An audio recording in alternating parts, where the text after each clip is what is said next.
All right, good morning, ladies and gentlemen. Thank you for joining us here today at our 13th annual shareholders meeting. Very warm welcome to Mergen Naidu, Katlego Dejani, and Michael Nurek from Gold Rush, management team from Gold Rush. They're here in person with us today. Roger Waters, non-executive director of REC, is here.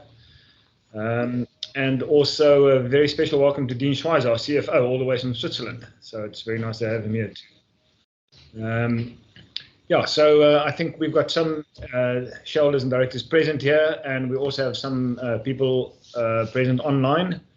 Jan will say a few words about just a trading update, and then we'll open the floor up for questions. Hopefully Mergen will deal with most of the questions. Thanks, Pete. Welcome, everybody. Just in terms of a bit of technical admin, if you're not seeing the entire room on this side on Microsoft Teams, you can right-click on the screen and then select Fit to Frame, and then you'll be able to see everybody on the screen. We're going to have a bit of a prepared bit, and then we'll open the floor for questions and answers. So before, I just want to sort of mention that REC made its first investment in Gold Rush in 2014, which is now 9 years ago. So it's wonderful to be down the road, 9 years in a row of AGMs to talk about this wonderful business and how it's grown and it's progressed. We did tell you what happened in the financial year last year, so those results were released late in June. So since then, we can tell you what's happening in the last 4 months. We'll tell you the story of how Gold Rush continues, but that's part of what it is. It's part of the journey, and it's interesting for us as owners of the business to understand and know what's happening there. So Gold Rush has seen trade recover somewhat in the first 4 months of the new financial year. We think our customers are slightly sort of adjusted to the reduced blackouts that's happened since December last year, and we have resolved our own power generation facility. So at some stage between December and March last year, there were times that some of our premises were not operational because we didn't have electricity. Either generators broke or our landlord's generators broke, etc.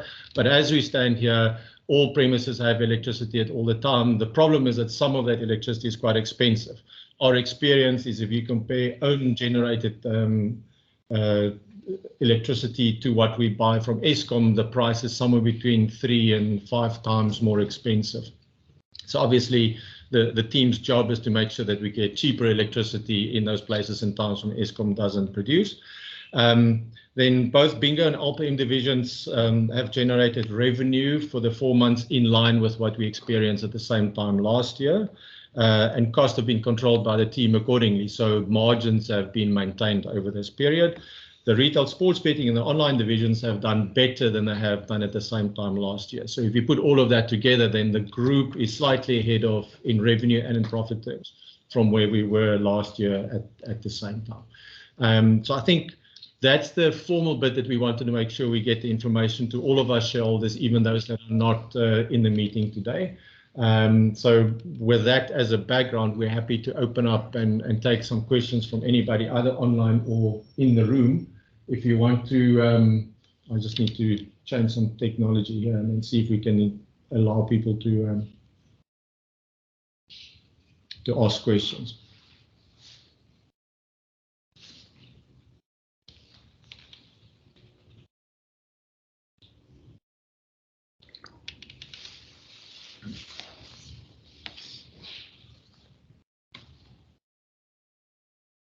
I think if you want to ask a question, perhaps just raise your hand, and then we can unmute you from this side and you can ask a question.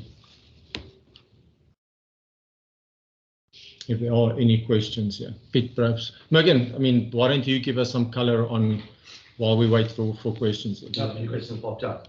Oh, Keith has got a...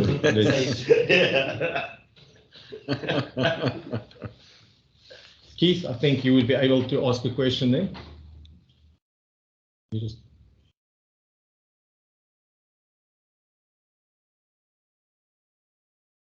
I think you just have to unmute yourself. Sorry. Yeah. Thanks, Jan, and thanks everyone for the opportunity to ask a question. My question is really around the rollout of new machines relative to rejigging the portfolio to towards optimized new locations of existing machines, particularly given, as you alluded to, in load shedding and power problems, particularly where those machines are in circumstances where you can't necessarily power them. You're dependent on, the venue owner powering, and they're not doing that. So you're moving it to a place where perhaps it's going to yield better. How should we think about that process? How far is that process? And is that process going to really just come through more uptime, or is it going to incrementally drive revenue per machine? Okay, I think that relates to the LPM portion of the business mostly. Mergen, I think you can talk about that. Yeah, a little bit on both sides as well. So, yield optimization is something that's consistently happening at Gold Rush, every day. Looking at sites that's underperforming, firstly, how do we help those sites in terms of increasing their yield?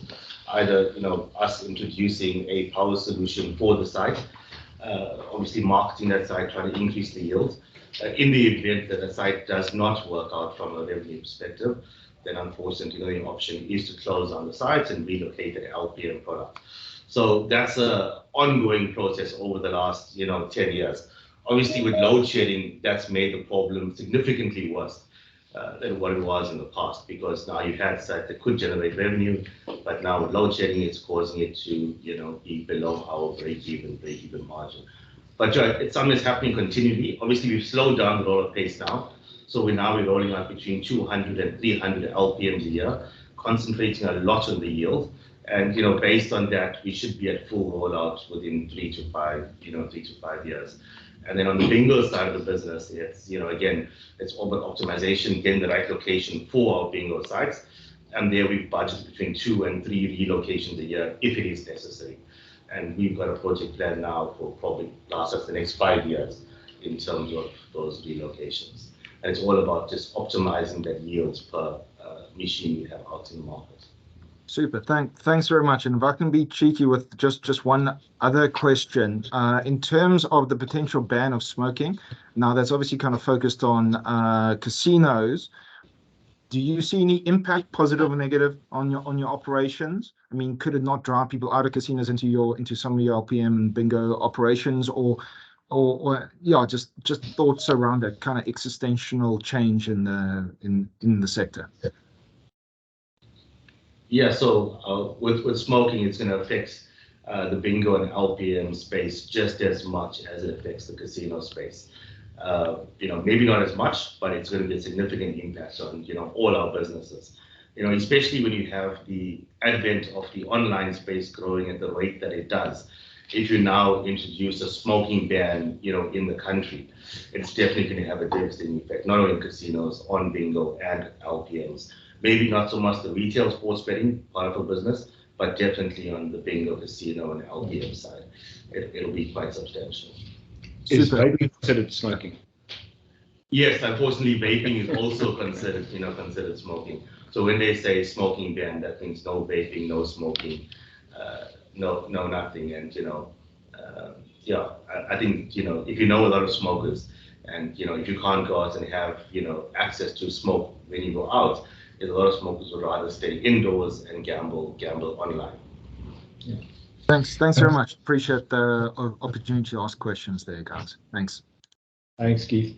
Perhaps just the one thing, Mergs, we haven't bought any new LPM machines so far this year. So on the LPM side, what you're busy doing is to take machines from underperforming sites into better performing sites. So for now, we're not buying any new more LPM machines. Yeah, for the time being, we're optimizing, reorganizing an LPM product to get the yield out there. But coming into the latter part of the year, there'll probably be a demand for LPMs that we'll need to acquire. Okay. Wilhelm, I think you've got your hand up. Just have to unmute.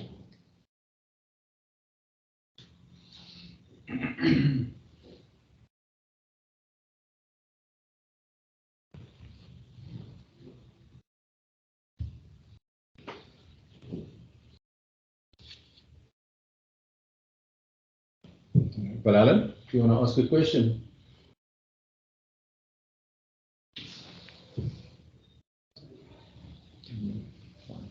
Dagan, do you want to ask your question in the meantime, perhaps? Sorry, is it myself? Yeah, I mean, well, Hello.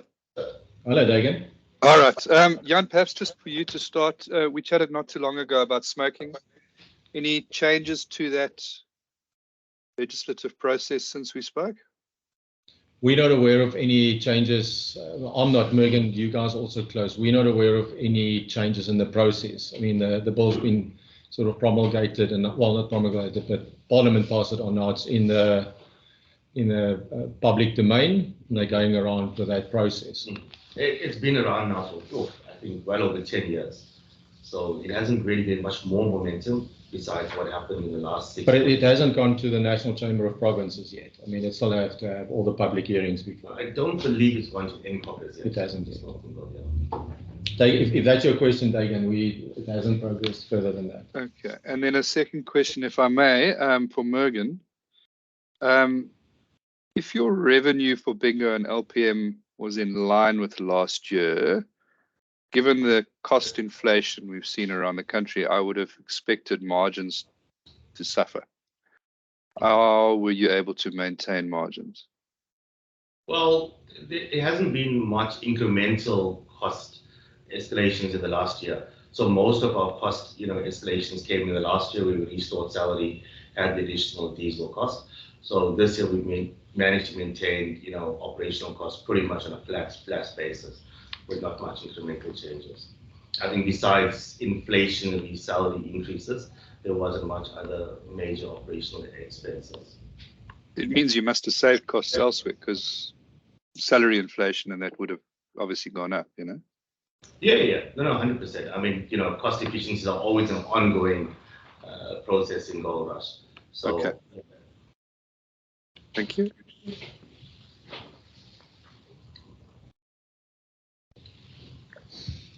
Thanks, Dagan. Anybody else, just raise your hand and we can unmute for more questions. Megan, perhaps you just want to talk about what you're doing to try and reduce electricity expenses? Yes. So right now, there's a few options on the table. Solar systems, because of our locations of particular sites, isn't effective in all our sites. So we have identified a few sites where we can go onto solar. So right now we're doing a two-phase approach. We're trying to move over to a inverter and battery solution that will last us pretty much 3 to 4 hours during load shedding, and thereby reduce our reliance onto our diesel costs.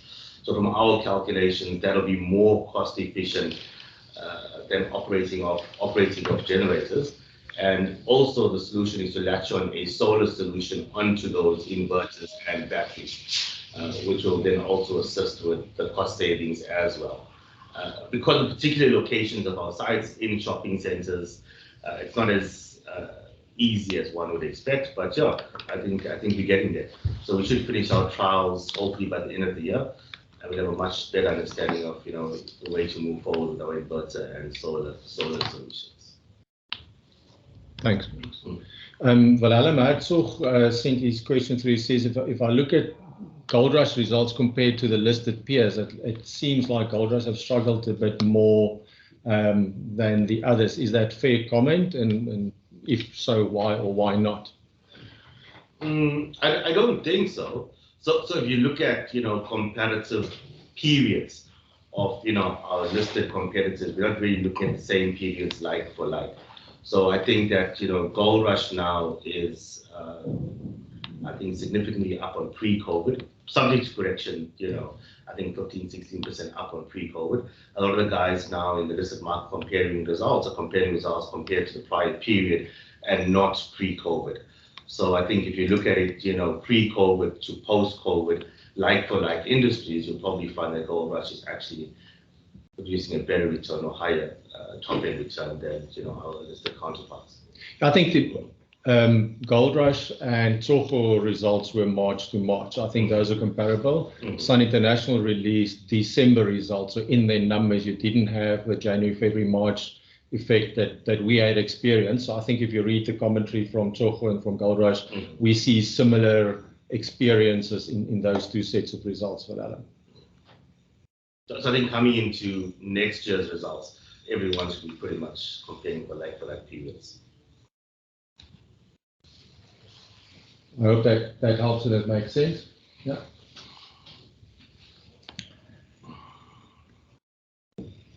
Dagan, please go ahead.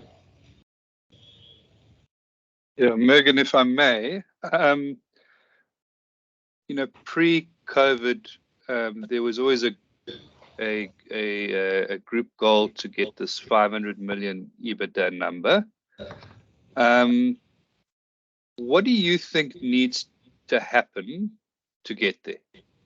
Is it a case of just give it a bit of time, we wait a couple of years, or how else do we get there in your thinking? So there's a direct plan to get there. So number one is to roll out the balance of our LPMs. So right now we've rolled out about 2,800 or 5,000 allocation.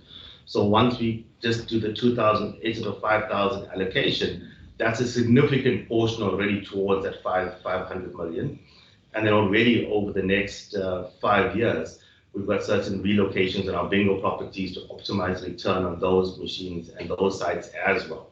So just by a combination of rolling out the balance of our LPMs and our bingo optimization to the locations over the next 4 to 5 years, we should be much on track with that. Yeah. So there's a coordinated plan to get there, not just take it year by year. Just coming back to the previous question regarding the salaries issue and inflation. Now, I know we don't disclose all our numbers, but if you look at our salaries to revenue ratio, that's significantly less than our listed peers out in the market. So yes, in other industries or in other listed counterparts, you might find that inflation increase has a massive impact on the bottom line. Because we keep our salary payroll so tightly compacted, it doesn't have that much of an impact in terms of our bottom line to the inflation increase. Can I follow up? Sure, please. Yeah, I mean, obviously one doesn't want to appear impatient, but why 4 to 5 years to roll out all of those slots? What is the impediment to rolling faster? Okay, so one, it's finding the right quality of sites out there. I think we don't want to compromise quality for quantity, because yes, we can get volumes of LPMs out in the market, but it won't give us the required rates of return. And a lot of these sites are actually perform below break even when we rush too quickly as well. So from a capital allocation perspective, we're very specific in terms of the type of sites that we put our LPMs out into to drive that right return. Then from an administrative delay, is we've got 2,000 of our 5,000 machines sitting in Gauteng, which is probably the most administratively difficult place to roll out LPMs in terms of tax clearances, zoning, special consent applications, audited financial statements from these sites. So that's also an impediment. We actually find that rolling out LPMs in other provinces, like the Free State, Northwest, Northern Cape, goes a lot faster than rolling out in Gauteng. But yeah, between the administrative burden in Gauteng and finding the quality of sites, it does slow down that pace just a little bit. I think if I can add, the cost of the balance sheet impact of that's also important. 5 years ago, LPM, because we import those, that would cost 120,000 rand a machine. These days, it's closer to 160,000, 180,000 rand a machine. So that means to make the same kind of return on a machine, revenue needs to be 50% higher when you place that machine down just to get the same return. So part of why we have slowed down the import of new machines is that the currency's blown out. So obviously that's getting better. So the rand cost of a machine is getting cheaper again. And while you have places to roll out existing machines to better sites, that's the more efficient way of doing that. So I think on top of getting all the right places and the admin, there's also the balance sheet impact. So I think the impediment is you're going to have to either borrow a lot more money to get from 2,500 to 5,000 machines, or we roll it out with our own cash flow. Which we don't have our own cash flow at the moment. Yeah. Follow-on question. What about the market's ability to absorb this rollout? And at what stage do we expect to see signs of market saturation? So right now, The good thing is we haven't seen it as yet. Yeah. So all our LPMs in Gauteng have been allocated to site owners, and now it's the administrative process, just getting them licensed and getting out into the market. So in the LPM rollout across the country, only the first phase of the LPMs have been approved by gambling boards. There's still another phase 2 that can potentially come for more LPMs out in the market. But I think KZN is busy with that process now, where they may roll out additional LPMs in addition to the first phase. Gauteng, we're only about 50% done, so we still got some time. We still got some time to go there. But at this point in time, we're not too concerned about the saturation on our existing LPMs to the 5,000. Perhaps a different answer to your question, Rudy. If you look at, let's say, a footprint of the Western Cape of where LPMs were placed over a 10-year period, if you take that snapshot, you can see the machines are being recycled back into the metropoles where there's more buying power, because everybody wants the highest revenue per machine, because the machine costs you the same whether it's in citrus, or in para. And all, as far as we can see, all the LPM machine operators are still increasing the average revenue per machine. So I guess the sign will be when the averages taper off or come down, then you'll know that you're kind of reaching saturation limits. I mean, Cape Town has the highest average revenues in the country in terms of LPM, about 2,000 LPMs. And what Woodshop in Western Cape have done is that they've just churned their bottom sites and it's managed to increase their averages over the last 5 years.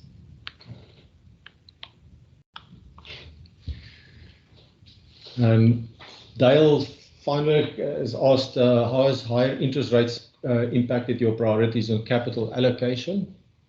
On a Gold Rush level, that hasn't changed our priorities at all. We think the returns on invested capital on rolling out. So remember, in the bingo halls, Mercs, all the machines coming in are rented, so that doesn't take capital. The LPM is the only place where we buy the machines and rent them, and as long as the returns on the machines are high enough, the change in interest rates hasn't impacted those economics as yet. And then if I can talk on a RAC level, the change in interest rates hasn't changed our priority in terms of what we want to do here. No, it hasn't changed our capital allocation. Wallace Barnes has said, do you have a target in place for the annual revenue achievable per mature EBT and LPM machine? We have those targets. I don't think we have disclosed that publicly, Wallace. Perhaps to help you frame it, we know, from public information, the highest revenue per casino machine happens in the Western Cape because you basically have a monopoly here with Grand West. And in normal times, they run at about 90,000 Rand gross gaming revenue per machine. In KZN, there's a duopoly, and there the revenue per machines are about 60,000 Rand. And then in Gauteng, there's probably 6 operating licenses now.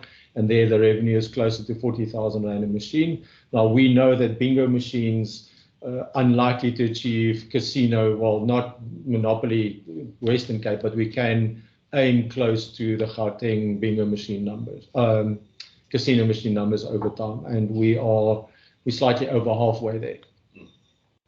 On the LPM side, we're looking to do better than the national averages, and we're not at the national averages yet. I hope that helps you with your question, Wallace. Dagan, I think you have some more questions. Last one, I promise. No problem. Just getting back to your rollout. So I fully understand only wanting to roll out to quality sites where you can get sufficient ROE on, what it costs to roll out there. However, the group obviously is quite capital constrained at the moment. Do you think if you had more capital, you would be able to roll out faster, or is the pinch point more there are only so many sites that meet your ROE target? So the capital restriction definitely isn't slowing down our decision, or capital isn't a decision factor there. Okay. If we needed to roll out faster because the demand was there and we could get some sites out faster to the market that met our required return, we would definitely do that. So, in that sense, capital restriction isn't a hindrance in terms of rolling out the products that we need. Okay, that's clear. Thank you. Keith, I think you had a question. Thanks, Jan. If I understood right at the beginning, sales in the online side year on year has grown. And I know it's a smaller part of the business, but I'd just like to explore that. I mean, is that more players, or is it the same players playing more? Or is it just soaking up general market growth in the online? I mean, some sense of where the growth is coming from and what kind of momentum you expect in that. Yes, so we're very happy with our online business for the first 4 months of this year. So one of our biggest problems was getting our product and games approved in the country through the registry approvals. It was a bit difficult. Our platform provider dealing with the regulators to get all our games approved. That finally got sorted out in the last quarter of last year, or January, February this year, where now we are able to offer the full portfolio of our online products to our customers. And from the time we had our full product available, we did do some management changes last year in our online division. And so I think the combination of our product now being available to consumers, also consumers now becoming more aware of the online environment as well. And we spent a lot of time getting our online division optimized as well. So we run 24-hour call centers, 24-hour payments teams, 24-hour risk teams. So our offers are open 24 hours a day. And we've definitely seen the return on that. And we hope that it grows. So what form did it take, Merks? Is it more customers, punters, or are they playing bigger? Well, we've seen now in our Gold Rush site, it's already overtaken GBets already. So literally in less than a year, where GBets was operating for about 5 years on the online side, Gold Rush in a period of 6 months now has already overtaken our GBets platform. And we see in our Gold Rush platform is we've got more customers coming in and also a higher LSM average spend as well than what we find on our GBets platform. So a combination of both now, we're seeing average spend increasing and active depositing customers increasing as well, which is great. Great. Thanks very much. That sounds very encouraging.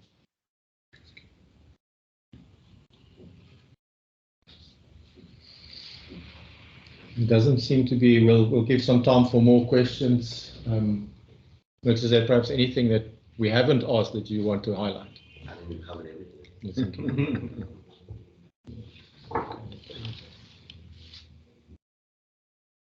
Is there any more questions or comments, perhaps?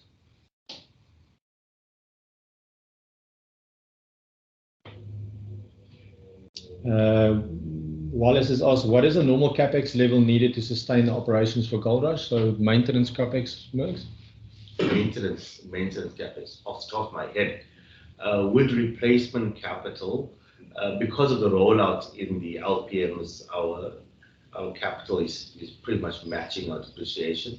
So we're probably spending on about 80 million in maintenance. In maintenance, off the top of my head, what is it exactly? 100 million. 80 to 100 million. Yeah, maintenance CapEx. Yeah. So you spend about 20 million a year at replacing or renovating 2 bingo halls, and the rest is maintaining machines. So the bingo side, we're spending between 25 to 40 million in terms of renovating, maintaining, and relocating sites. And the LPM side, we're spending about 60 million a year. Replacing. Yeah, so it's 100 million is roughly the number.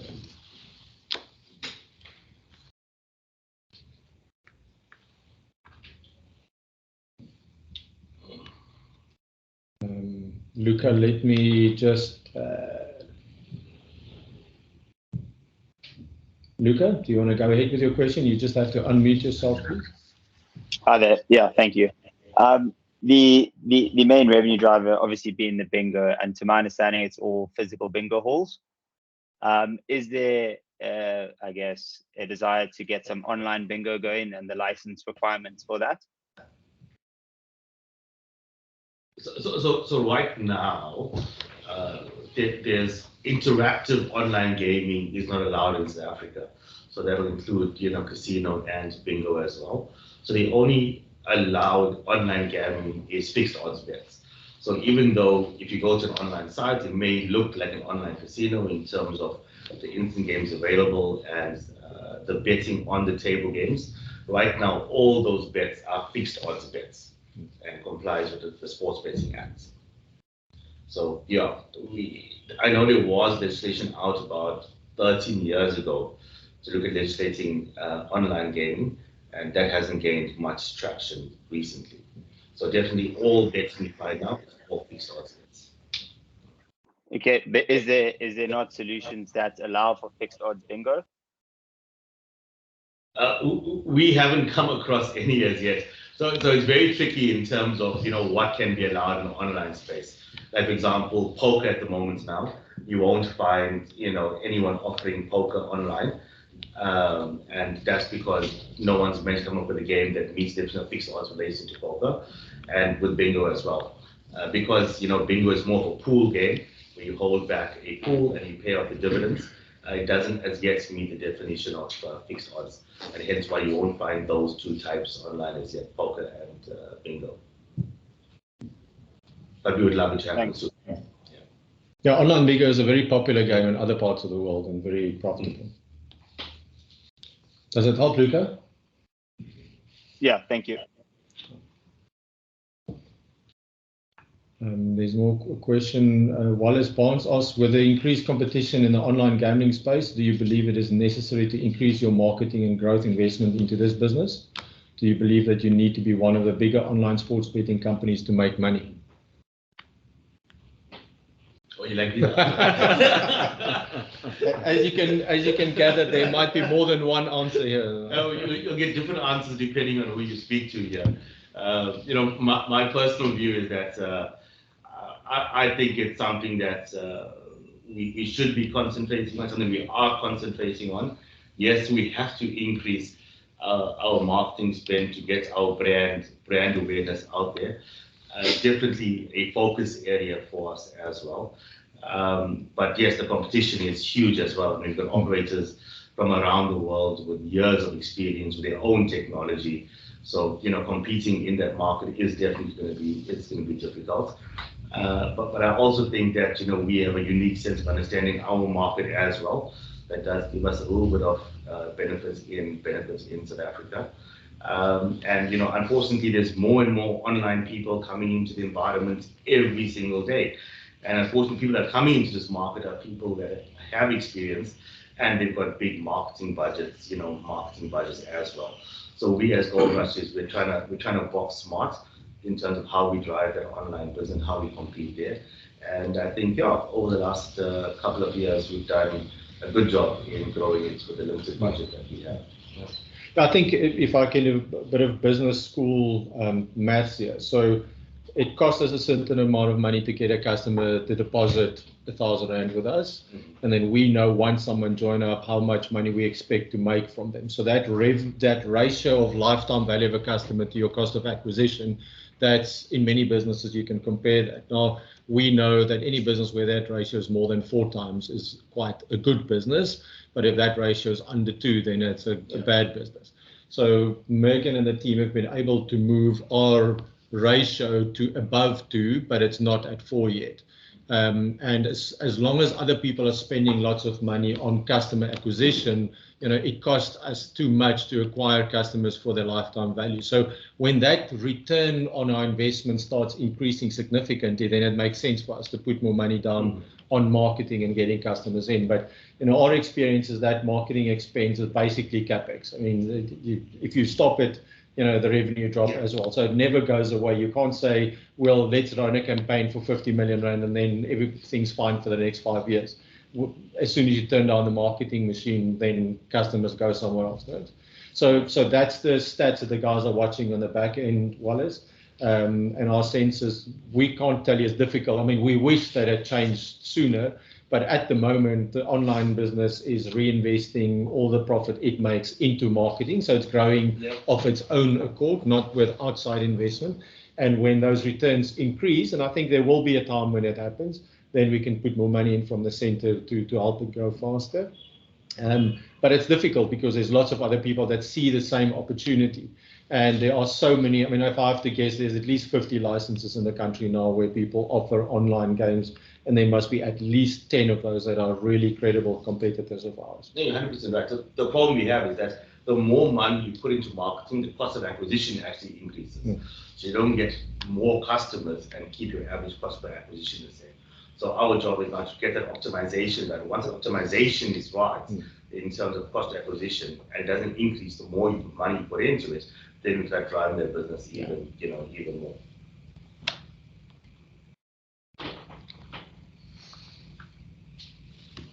Luca, I see your hand is up. Do you have another question? Yeah, so sorry, just some context. I can't access the Gold Rush site while in the UK, but just wondering on the loyalty program for the online betting space, is that something that you guys have? I assume the casino provider or games provider has given that. Yeah. So that's something we're actively busy with now. So one of the biggest hindrances we have is we have different casino management systems or bingo management systems and casino management systems in different parts of the business. And how do we now create that one view of that customer without spending 100 million in terms of changing our entire management systems across the entire group? So from an online perspective, we chose the best system for the online side. On the bingo side, the best systems for the online side. On the retail betting side, the best system for the retail betting side. Unfortunately, there wasn't a one fit that was best for everyone. So right now we are busy with a project in terms of a central loyalty. So a customer will be able to be awarded, seamlessly from an online to a retail bingo site to an LPM site to a retail betting site as well. Just unfortunately, the technology is quite significant to get it done. So we're doing it project by project at the moment now. So project one is just trying to integrate our online and our retail bingo into a central loyalty and central view of the customer. Once we manage to get that right, then latch on our LPM and our betting side as well. Okay, thanks. And I guess then the goal would be to get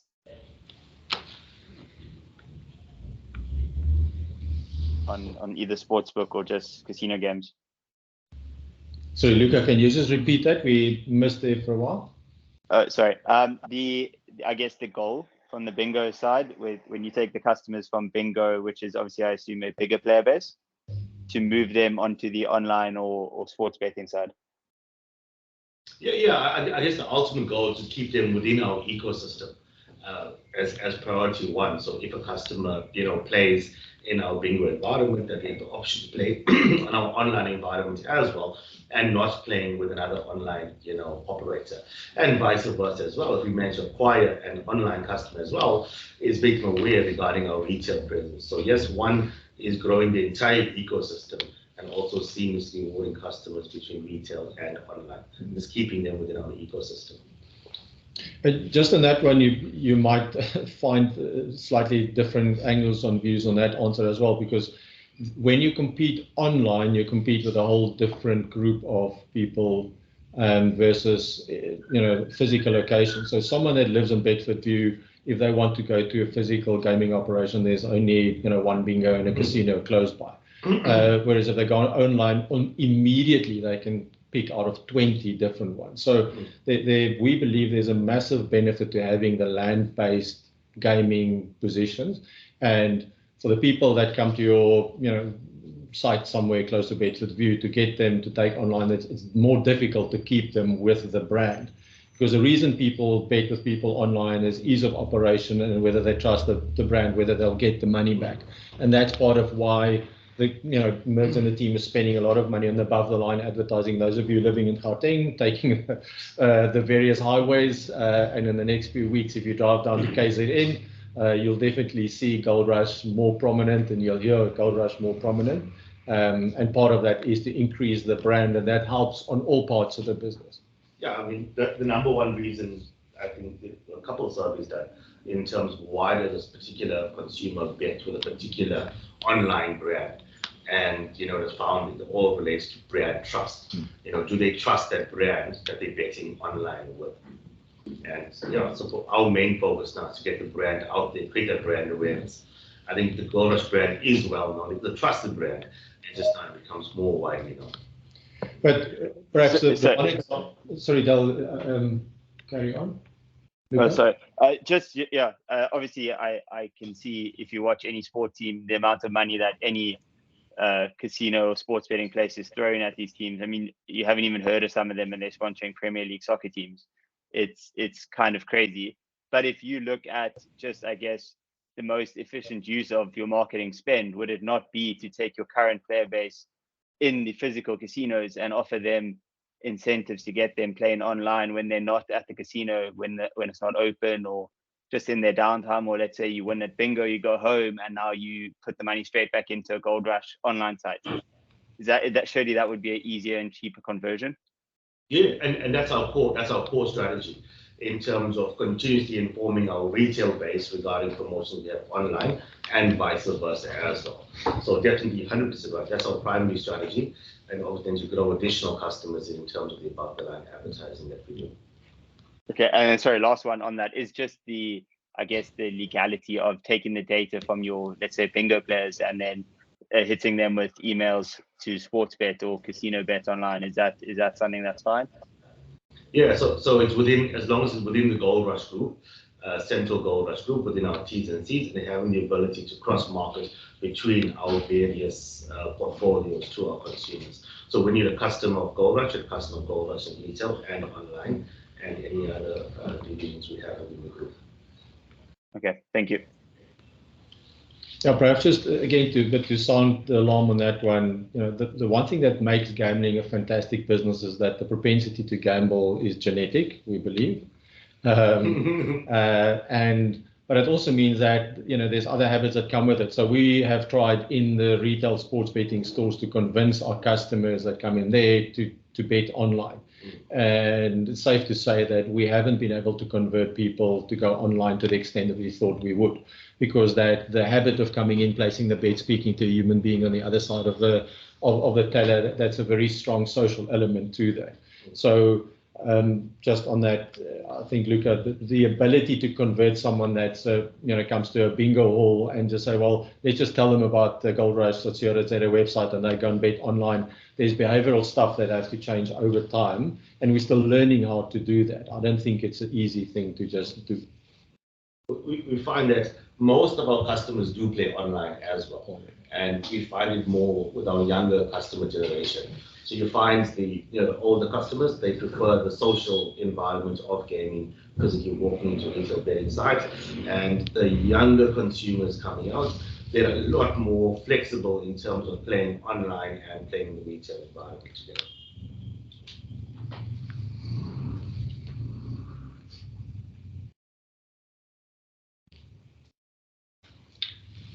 Excellent. I don't see any more hands up and no more questions.